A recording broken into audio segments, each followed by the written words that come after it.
성경은 두 가지를 말씀하고 있어요. 은혜를 받아라, 더 큰 은혜를 받아라, 그렇게 말씀하고 있습니다. 모든 은혜는 예수님께로부터 온다, 그렇게 말씀하지요. 사랑하는 가요교회 성도 여러분, 믿음의 길을 걸어가면서 정말 은혜 받은, 은혜 받는 하나님의 자녀가 될 수 있기를 간절히 바랍니다. 계속해서 말씀해요. 은혜와 진리는 예수님에게서 온다, 그렇게 말씀해요. 은혜와 진리는 세상에서 주는 것이 아니라 예수님께서 우리에게 주신다는 거예요. 은혜와 진리는 예수 안에 있습니다. 말씀을 잘 보시기를 바랍니다. 은혜 없는 진리가 없고 진리 없는 은혜가 없습니다. 그러니까 우리는 자꾸만 은혜를 세상적인 축복으로 해석할 때가 너무 많은 거예요. 성경은 이렇게 말씀합니다. 은혜 없는 진리가 없고 말씀 없는 은혜가 없다. 그러니까 하나님의 말씀과 은혜는 항상 공존하는 것이라 그렇게 말씀하고 있습니다.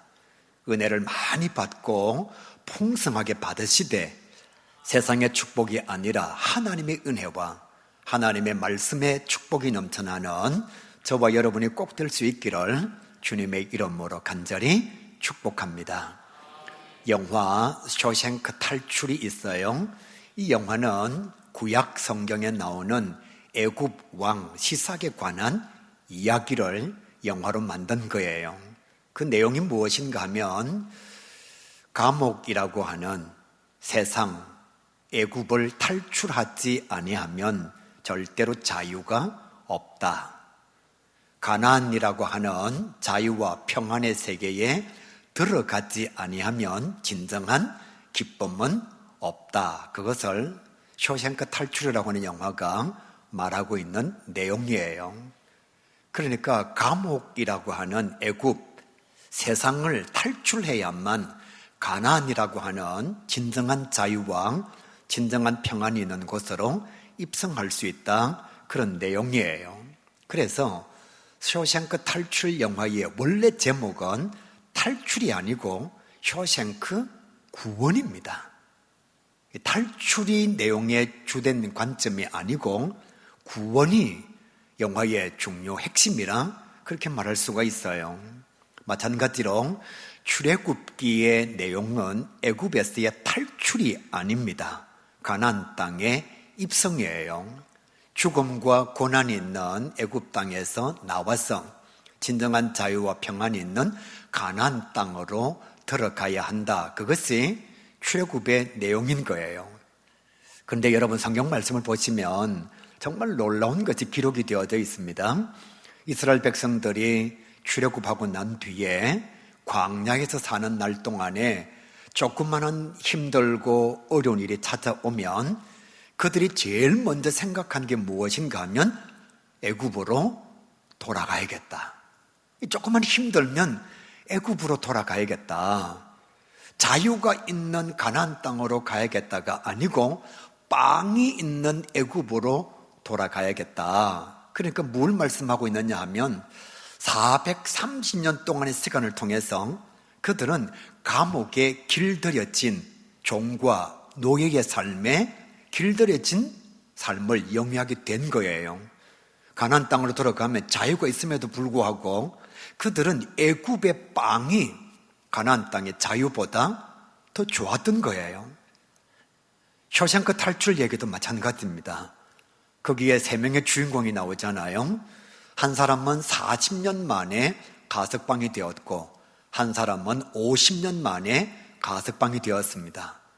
그런데 여러분, 이 두 사람이 그렇게 꿈꾸던 자유의 세계에 나왔으면서도 한 사람은 새로운 세상에 적응하지 못하고 자기 자신에게 주어진 자유가 두려워서 목매어 자살합니다. 또 한 명의 죄수는 힘들고 어려움이 찾아올 때마다 감옥으로 다시 돌아가야겠다. 감옥이 더 좋았다라는 생각을 하게 돼요. 처음에 그 사람들이 감옥에 들어갈 때에는 감옥의 아주 높은 담장이 억압과 구속과 두려움과 박탈의 현상이었습니다. 근데 시간이 지나면서 가만히 있어도 밥 주지요? 가만히 있어도 잠 재워 주지요? 40년, 50년의 시간이 지나가면서 그 감옥의 높은 담장이 편리함과 보호라고 하는 그런 노예의 삶을 길들여지게 만든 거예요. 이 사람들이 40년, 50년 되고 난 뒤에는 세상의 자유가 오히려 더 버거웠습니다.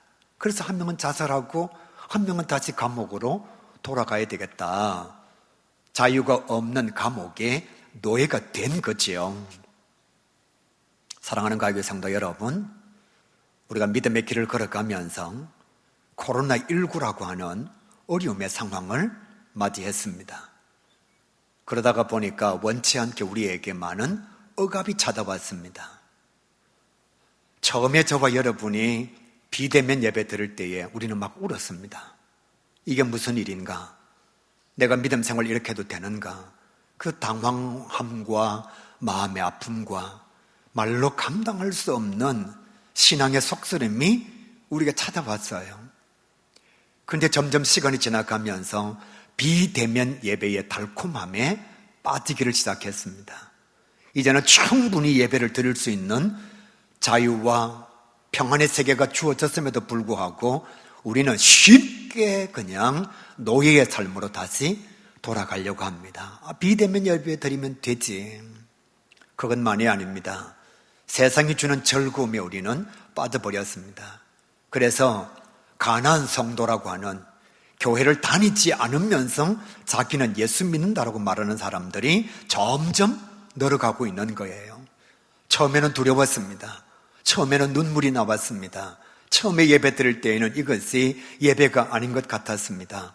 내가 이렇게 믿음의 길을 걸어가도 되나, 그런 마음의 아픔과 신앙의 두려움과 여러 가지 삶의 회한이 찾아왔습니다. 그런데 쇼생크 탈출에 나오는 두 죄수의 모습처럼 우리도 모르는 사이에 신앙의 열정과 간절함과 신실한 예배와 믿음의 뜨거움을 상실한 채 신앙의 회복을 감당할 수 있는 시간이 주어졌음에도 불구하고 우리 이렇게 말합니다. 감옥으로 돌아가고 싶다. 다시 자유가 없는 시간으로 돌아가고 싶다. 비대면 예배가 더 좋은데 헌신하지 않아도 되는데, 세상의 즐거움과 쾌락이 우리를 미혹하다가 보니까 자기 자신의 신앙의 여정 가운데 많은 은혜와 뜨거움을 잃어버린 채 종으로서의 습관화된 삶을 영위하고 있는 거예요. 세상이 원하는, 사탄이 원하는 게으른 성도의 모습을 당연한 것처럼 우리가 생각하면서 살아가고 있는 것입니다. 오늘 말씀을 준비하면서 정말 제 마음속에 많은 고민이 찾아왔습니다. 이 설교를 어떻게 감당할까? 어떻게 하나님의 말씀을 전해야 할까? 사랑하는 가교회 성도 여러분, 은혜를 받아야 합니다. 대면한 신앙생활 감당할 수가 없어요. 이렇게 믿음의 길을 걸어가다가 우리도 언젠가는 가난한 성도가 될 수가 있다는 것입니다. 성도 여러분, 부부가 처음에는 얼마나 사랑해서 결혼했어요? 정말 사랑해서. 세상에 그렇게 사랑할 수 있는 사람이 없어서 함께 살기 위하여 결혼을 했습니다. 3년, 4년이 지나가고 나면 점점 사랑이 식어져서 대면한 관계가 됩니다. 손을 잡아도 마음의 움직임 없습니다. 사랑의 미러를 이상한 말로 듣기를 시작합니다. 그러다 보니까 어떻게 되느냐, 부부이면서도 사랑한다는 말이 어색해지기를 시작하죠. 여러분, 만약에 그런 사랑의 관계를 유지하면서 살면 여러분의 삶은 허비되어진 인생이 될 수밖에 없잖아요. 어떤 사람은 사랑을 회복하려고 생각조차도 하지 않습니다. 그냥 이렇게 생각하는 거죠. 나만 그런 것이 아니라 모든 사람들이 다 그렇다라는 생각을 가지고 살아갑니다. 그런데 어떤 사람은요, 부부 사이의 사랑을 회복하기 위하여, 그 뜨거움의 관계를 회복하기 위하여 끊임없이 노력합니다. 신앙인도 마찬가지예요. 처음 예수 믿을 때에는 예수님께서 나를 사랑하신다는 그 말씀만으로도 가슴이 뜨거워졌어요. 기도하면 눈물이 났습니다.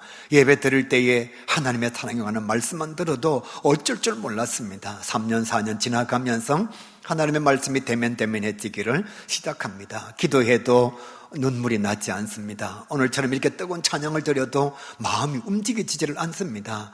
누군가가 찬양할 때 일어서면 이상하게 보이는 내 모습을 나도 모르는 사이에 발견하게 되는 거예요. 그래서 주일 하루의 예배, 1시간의 예배는 그냥 때우고 지나가는 예배입니다. 예배를 드려도 마음에 감사가 없고 감격이 없고 아무런 생각 없이 1시간 와서 앉아있다가 하나님의 말씀이 내게 전해짐에도 불구하고 그 말씀이 전혀 나에게 은혜가 되지를 않는 거예요. 사모함이 없으니까 예배를 드리고 돌아가면서도 삶의 변화가 전혀 일어나지 않습니다. 그러면서 찬양을 이렇게 하잖아요. 은혜 없이는 살아갈 수 없습니다. 지나온 나의 모든 삶이 하나님의 은혜였습니다 라고 말하면서 지금 내게 주어질 은혜를 사모하지 않는다는 거예요. 사랑하는 가교회 성도 여러분, 제가 질문해 볼게요. 정말 여러분 하나님 앞에 나와서 기도할 때에 나의 필요를 넘어서는, 우리 가정의 문제 해결을 넘어서는 내 자신의 영성과 내 자신의 믿음과 내 자신의 신앙을 위해서 정말 하나님 앞에 울면서 뜨겁게 기도해 본 적이 언제인가요? 그런 적이 있긴 한가요? 항상 빵의 문제 앞에서, 항상 돈의 문제 앞에서, 출세와 성공의 문제 앞에서 하나님 앞에 기도를 했습니다마는 식어져 가고 있는 내 자신의 영성과 하나님 앞에 예배를 드림에도 불구하고 감사와 감격이 없는 내 자신의 영성과 찬양을 함에도 불구하고 전혀 마음에 미동조차 일어나지 않는 나의 단단하게 굳어져 버린 나의 믿음을 하나님 앞에 내려놓으면서 아무도 없는 시간에 이 공간에 나와서 하나님 앞에 엎드려서 하나님, 내가 어떻게 하면 나의 영성이 다시 살아날 수 있겠습니까? 하나님, 내 자신의 믿음이 다시 어떻게 은혜의 자리로 돌아갈 수 있겠습니까? 라고 진짜 여러분 눈물 흘리면서 기도해 본 적이 있나요? 없죠. 그냥 대부분의 기도는 빵이 필요합니다. 하나님, 병이 낫기를 원합니다. 하나님, 우리 가정의 필요를 채워주십시오. 내 자신의 문제를 해결해 주십시오. 이런 기도의 자리에 머물러 있는 우리의 모습이 너무나 많은 거죠. 그러면서도 자위합니다. 나만 그런가? 다른 사람들도 다 그런데. 사랑하는 가교회 성도 여러분, 말씀을 준비하면서 한번 가만히 생각해 보았습니다. 정말 성도들이 은혜 받기를 원할까? 정말 하나님의 말씀 앞에서 자기 자신의 삶이 달라지기를 원할까? 그런 생각을 해봤습니다.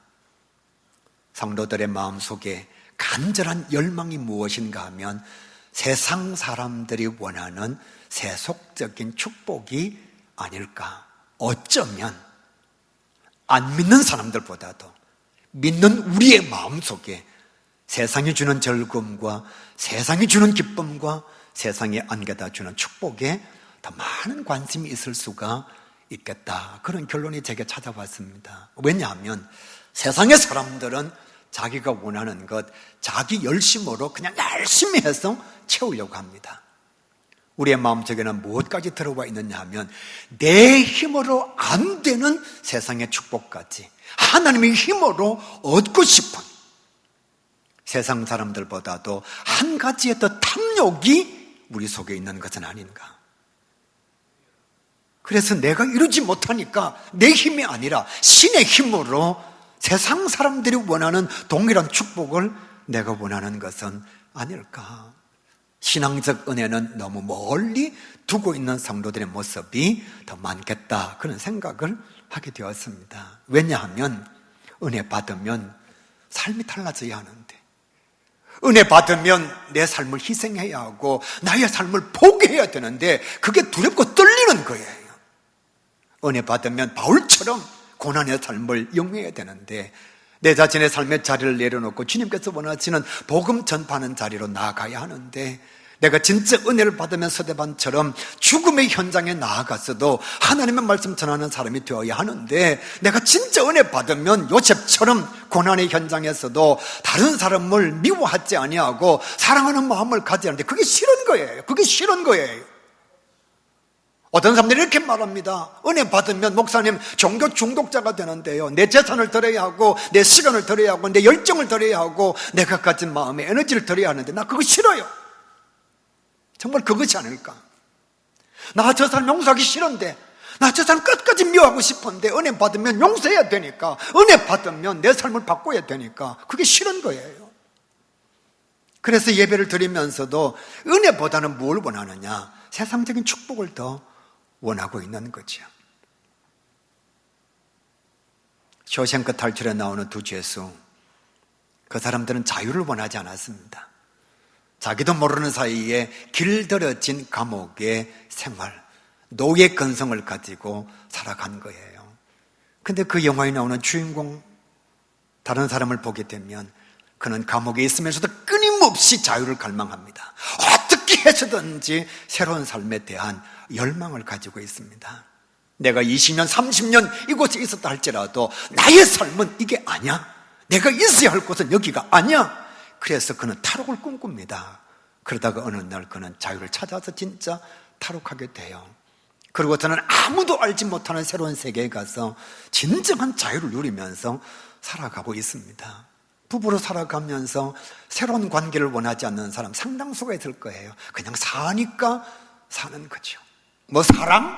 뭐 굳이 필요하나? 뭐 사람 없이도 사는데, 그런데 어떤 사람은요 끊임없이 사랑을 갈구합니다. 왜? 내 인생을 허비하지 않기 위해서. 한 번 사는 인생인데, 이런 부부가 서로 사랑하며 말을 들을 때마다 가슴이 떨리고 손을 잡으면 정말 설레임이 찾아오고 어쩔 줄 몰라 하고, 그렇게 살아가는 부부가 얼마나 행복하겠어요. 신앙의 길을 걸어가면서 우리의 마음속에 이런 감사와 감격이 찾아오는 게 두렵습니다. 그러다가 보니까 예배는 드리고 돌아가는데 말씀을 내 마음속에 새기지는 않지요. 기도는 하는데 변화는 꿈꾸지 않지요. 어떤 기도를 드리느냐? 세상 사람들이 원하는 동일한 욕심의 축복을 더 많이 원하는 거예요. 그런 성도들에게 주님께서 오늘 이렇게 말씀하십니다. 은혜를 풍성하게 받아라. 은혜 받아라. 은혜 없이는 살아갈 수가 없어. 지나온 너의 모든 삶이 다 하나님의 은혜였어. 그러니까 성도라면 은혜를 사모하고 은혜를 받는 자가 되어야 한다. 그렇게 말씀하고 있어요. 은혜 위에 은혜를 받아야 온전한 믿음의 길을 걸어갈 수가 있어. 이것을 세 가지로 말씀해요. 지금까지 받은 은혜에 만족하지 말고 더 큰 은혜를 사모하라. 사랑하는 가요계 성도 여러분, 기도원에서 기도하고 내려오는데 뭐 특별한 것 아니었어요.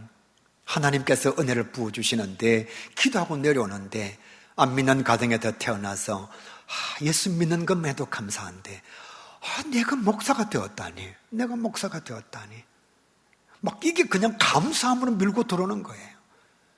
그러니까 제 마음속에 일어나는 생각이 뭐냐? 목회자의 사명을 더 잘 감당해야 되겠다. 내가 받은 예수 믿는 은혜만 해도 감사한데 더 큰 은혜를, 지금까지 받은 것보다 더 큰 하나님의 은혜를 사모하는 자가 되라. 이 말씀이 마음속에 꽂힌 거예요. 여러분, 예수 믿는 것만으로만 만족하지 마시고 정말 하나님 앞에 사도 바울처럼, 스데반처럼 물질 받은 것만 감사하지 말고 그 물질 가지고 요셉처럼, 다니엘처럼 민족을 살리는 일에 쓰임받게 되면 더 큰 은혜가 여러분 가운데 임한 거잖아요. 부자 되면 좋죠. 그런데 부자로 만족하면 그걸로 끝이에요. 돈 많다, 그걸로 만족하면 그걸로 끝이에요. 그런데 받은 은혜를, 더 큰 은혜를 사모하게 되면 하나님께서 원하시는 위대한 사역을 감당할 수가 있는 거예요. 두 번째로 이렇게 말씀합니다. 과거의 은혜에 만족하지 말고, 과거의 은혜만 자랑하지 말고 오늘의 은혜를 받으라. 그렇게 말씀하고 있습니다. 저는 성도들 많이 만납니다. 그런데 과거의 은혜에 매여 있는 사람들이 정말 많아요. 옛날에 금잔디요, 20년 전의 것이 간증이 되면 안 돼요.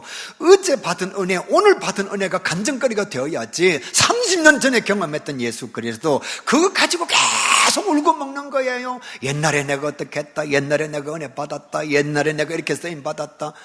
주님께서 이렇게 말씀하시는 거예요. 옛날에 받은 은혜 자랑하지 말고 오늘 지금 너에게 주시는 하나님의 은혜를 사모하는 자가 되라. 여러분, 옛날에 사랑한 거 무슨 소용이 있어요? 지금 사랑해야지. 어제 먹었던 밥이 무슨 의미가 있어요? 오늘 밥 먹어야지요. 은혜도 마찬가지입니다. 오늘 받아야 돼요. 오늘 내게 주신 하나님의 은혜를 내 속에 채워야 합니다. 그래야 예배가 가치가 있고 찬양이 의미가 있잖아요. 오늘 찬양하고 예배드리고 돌아가는데 또 이렇게 말합니다. 20년 전에 내가 받은 은혜, 주님께서 이렇게 말씀합니다. 은혜 위에, 옛날에 받았던 그 은혜 위에 오늘의 은혜를 받으라, 그렇게 말씀하고 있는 거예요. 세 번째로 이렇게 말씀합니다. 내가 원하는 은혜의 반대편에 있는 은혜를 사모하는 자가 되라. 성경 말씀 집에 가셔서 영어 성경을 보시길 바랍니다. 은혜의 반대편에 또 다른 은혜가 있느니라, 이렇게 되어 있습니다.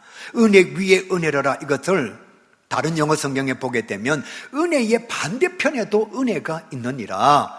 욥이 고난 당할 때에 그는 정말 힘들었습니다. 그런데 여러분, 욥이 고난 가운데 있으면서 이렇게 고백하잖아요. 나의 가는 길을 오직 그가 아시나니 나를 단련하신 후에는 내가 정금같이 나오리라. 그는 고난의 현장 속에서도 다른 은혜를 사모하고 있는 거예요. 이 고난이 끝나고 나면 내가 정금같이 쓰임받게 될 것이다. 그러니까 그가 마지막에 고백합니다. 예전에는 내가 하나님을 귀로 듣기만 하였사온데 이제는 내가 하나님을 내 눈으로 보게 되었습니다. 고난이 은혜였다는 거예요. 은혜의 그 반대편에도 하나님의 놀라운 은혜가 기다리고 있다는 거죠. 누군가를 위해서 기도하는 사랑하는 성도 여러분, 기도하는 것 자체가 은혜예요. 내가 누군가를 위해서 도구의 기도를 들을 수 있다는 게 얼마나 감사한 건가요? 더 감사한 것은 그 기도가 응답이 되면 나는 기도한 것으로 은혜가 넘치고, 기도가 응답이 되면 그 사람은 기도의 응답을 받아서 감사가 넘치니 내가 받은 은혜의 반대편에는 또 다른 은혜가 그 사람의 축복으로 기다리고 있다는 거예요. 목사가 된 것이 얼마나 감사한가요? 교사가 된 것이 얼마나 감사한가요? 찬양단 단원이 된 게 얼마나 감사한가요? 똑같이 예배를 드리면서 여기에 나와서 찬양을 할 수 있다는 그게 은혜예요. 그런데 더 감사한 것은 찬양단의 은혜를 통해서 앉은 성도들이 은혜를 받는 거예요. 내가 받는 은혜의 반대편에 또 다른 하나님의 은혜가 기다리고 있다는 겁니다. 그러니까 은혜가 얼마나 좋아요. 성도 여러분, 정말 세상의 축복도 귀하지만 하나님의 은혜와 진리를 더 사모하는 주의 자녀가 꼭 될 수 있기를 주님의 이름으로 간절히 축복합니다. 성경이 이렇게 말씀합니다. 예수님께서 주시는 은혜와 진리를 사모하라. 저도 세상 살아가고 있으니까 세상에 복이 필요하지요. 그런데 여러분, 솔직하게 한번 얘기해보고 생각을 해봅시다. 세상의 축복은 만족이 안 돼요. 지금 자기 자신이 가진 재물과 자기 자신이 가진 삶의 자리에 만족함과 큰 자족함이 있는 사람 한번 손들어 보세요. 돈에 만족하는 사람은 없어요. 없어요. 여러분, 누가 자기가 가진 돈에 만족할까요? 그러니까 세상의 축복은 끊임없이 갈증을 유발시킵니다. 더 중요한 것은 세상의 축복은 비교 앞에서 무너집니다. 내가 가진 100억의 재산 대단합니다, 여러분. 아무도 안 놀라는데 100억 그래도. 여러분, 100억이 엄청난 돈이에요. 그런데 여러분, 200억 가지고 있는 사람 앞에 가면 내가 가지고 있는 돈은 그렇게 많아 보이지 않습니다. 쉽게 얘기할까요? 24평 아파트 분양 당첨되었을 때 너무너무 좋았습니다. 그런데 어느 날 입주를 하고 친구 집에 가보니까 59평입니다. 그러면요, 내가 받았던 24평 아파트는 행복의 조건이 되지 않아요. 세상의 축복은 아무리 받아도 갈증만 유발하는 거예요. 여러분, 일국의 장관이 얼마나 대단한 자리입니까? 그런데 그 사람들이 꿈꾸는 것은 대통령이에요. 대통령 되면 얼마나 대단하죠? 퇴임하고 난 뒤에도 영향력을 꿈꾸고 있습니다. 사람에게 주어진 그 무엇이 우리의 마음속에 진정한 만족과 행복을 주지 못하는 거예요. 내가 대통령이 되어 있으면 미국의 대통령하고 비교하는 순간 나의 대통령의 자리는 별로 그렇게 대단해 보이지를 않는 겁니다. 그런데 예수님께서 주시는 은혜와 진리의 축복은요, 결코 사라지지 않는 거예요. 절대로 무너지지 않습니다. 사랑하는 가교회 성도 여러분, 이제 여름이 지나가고 가을이 우리에게 찾아옵니다. 기도하기 좋은 계절, 예배드리기 좋은 계절, 말씀 묵상하기에 너무너무 좋은 계절입니다. 주님의 이름으로 간절히 소원합니다. 여러분, 은혜를 사모하십시오. 정말 은혜를 사모하십시오. 은혜 받으면 너무너무 좋아요. 은혜 받으면 정말 좋아요, 여러분. 오늘 죽어도 여한이 없습니다. 하나님께서 나의 삶을 인도해 주신다는 게 얼마나 감사한지 몰라요. 은혜 받지 못하면 찬양하는 시간이 길면 길수록 지겹습니다. 뭐 찬양을 20분씩이나 하느냐고, 5분만 하면 됐지. 은혜 받으면요, 한 곡 한 곡이 다 내 신앙 고백입니다. 이렇게 천재적인 은사를 가지고 있는 사람들이 이런 음악을 만들어준 게 얼마나 감사한지. 은혜를 받으면 예배 시간이 너무너무 행복합니다. 왜?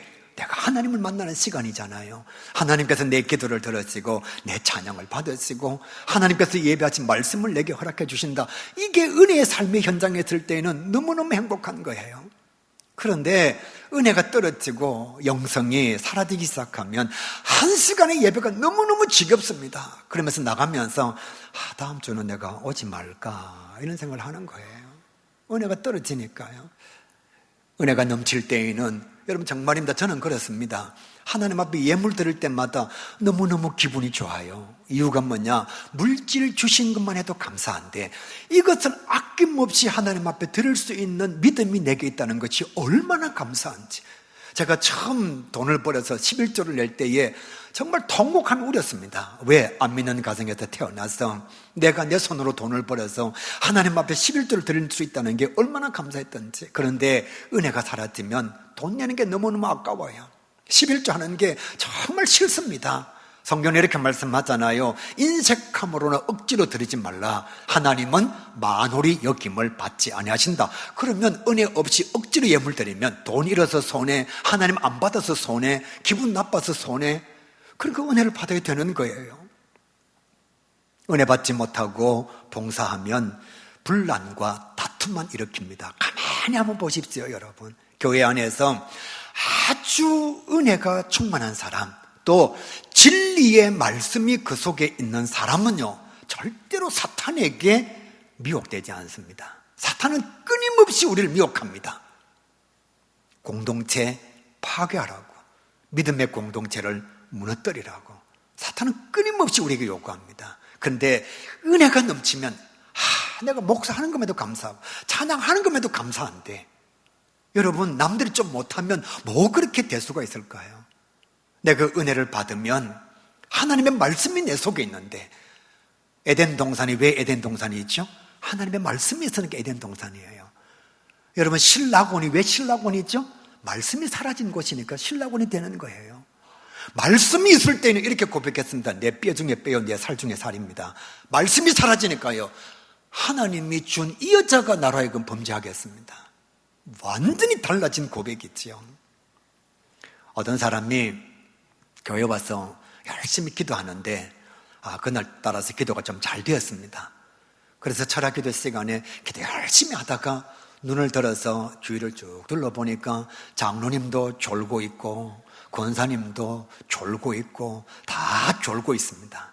그래서 그 사람이 하나님 앞에 기도합니다. 하나님, 우리 교회는 이게 문제입니다. 이게 문제예요. 장로들이 기도도 안 하고 졸고 있고요, 저 권사가 기도도 안 하고 저래 자고 있어갖고 이게 되겠습니까? 이거 하나님. 그러니까 하나님께서 기도하는 그 사람한테 응답을 해주었어요. 불평할락하거든 니도 자라. 여러분 은혜 받으면요, 다른 사람들이 다 잠들어 있을 때에 내가 교회를 위해서 깨어 기도한다는 게 얼마나 감사해요. 그런데 은혜를 받지 못하면 이런 거예요. 저 사람도 자고 이 사람도 졸고 하나님 교회가 이래도 되겠습니까? 그러니까 하나님이 니도 자라 인마, 불평할락하거든 기도하지 말고 쉴 데 없이. 여러분 내가 먼저 은혜를 받아야 되는 거예요. 은혜를 받는다는 것은 삶이 변화되는 것을 의미합니다. 세상 사람들이 여러분 복음을 싫어하지 않습니다. 예수님을 싫어하지 않습니다. 말은 잘하는데 그런 삶을 살지 못하는 성도들이 미운 거예요. 어떤 집사님이 주일날 말씀을 통해서 진짜 은혜 받았습니다. 집에 돌아가서 아내를 앉혀놓고 이렇게 얘기합니다. 여보, 나를 위해서 기도를 좀 해줘. 아내가 묻습니다. 왜? 남편이 고백합니다. 당신한테 말하지 못했는데 나 포르노 중독자야. 나 음란 중독자야. 야동을 안 보면 견딜 수가 없어.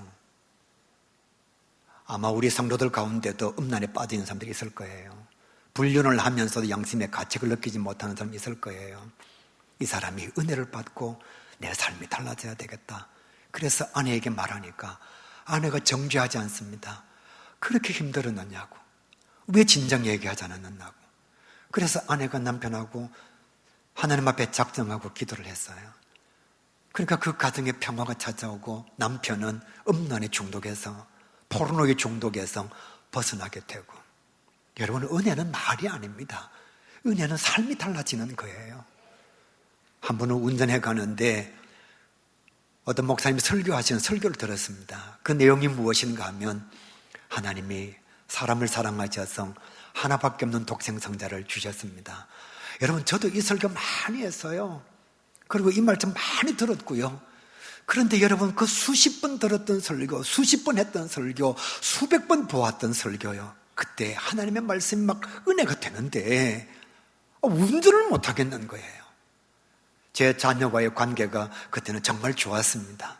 더 이상은 얘기 안 하겠습니다. 내가 얼마나 사랑하는 사람이 있으면 내 아들 민희를 주어서, 내 아들 혁이를 주어서 그 사람을 살리겠는가? 저는 못할 것 같았어요. 운전해 가는데 그냥 제가 여러분 수십 번 한 설교입니다. 수십 번 들은 설교예요. 그런데 그 말씀이 은혜가 되어서 막 마음속으로 밀고 들어오는데요. 너는 얼마나 사랑하면 너의 자식을 줄 수 있겠니? 네가 얼마나 좋아하는 사람이 있으면 자식의 생명을 줄 수 있겠니? 주님, 저는 못하겠습니다. 그때 제 마음속에 찾아오는 생각이 뭐냐? 하나님은 행복하겠다. 하나님은 행복하겠다. 아들의 생명을 줄 만큼 사랑할 수 있는 대상이 있으니 얼마나 행복하겠나? 그때 또 들어오는 거예요. 그 사랑의 대상자가 니다. 그 사랑의 대상자가 너다. 운전을 못했습니다. 한동안 그냥 졸음쉼터에 차 대놓고서 운전을 못했어요. 부부가 살아가면서 20년, 30년 지나가면 그냥 사니까 사는 거예요. 사랑하지도 않고요, 설렘도 없고요, 습관화되어 있는 생활을 영위하는 거죠. 똑같은 모습으로 신앙생활을 하면서 은혜가 완전히 식어졌는데 더 이상 하나님의 이름을 들으면서도 눈물이 나지 않는데, 예배를 드리면서도 감격이 되지 않는데도 나만 그런가? 그냥 그렇게 살아가는 거예요. 그냥 은혜 없이 살아가는 겁니다. 하나님의 말씀 없이 그냥 살아가는 거예요. 사랑하는 성도 여러분, 오늘 성경은 딱 두 가지 말씀합니다. 은혜를 받아라. 예수 그리스도 안에 있는 은혜와 진리를 충만하게 받는 자가 되라. 그렇게 말씀하십니다. 저와 여러분, 너무 돈 물질 하지 말고요, 정말 주님 주시는 은혜를 사모하는 저와 여러분이 꼭 될 수 있기를 주님의 이름으로 간절히 축복합니다.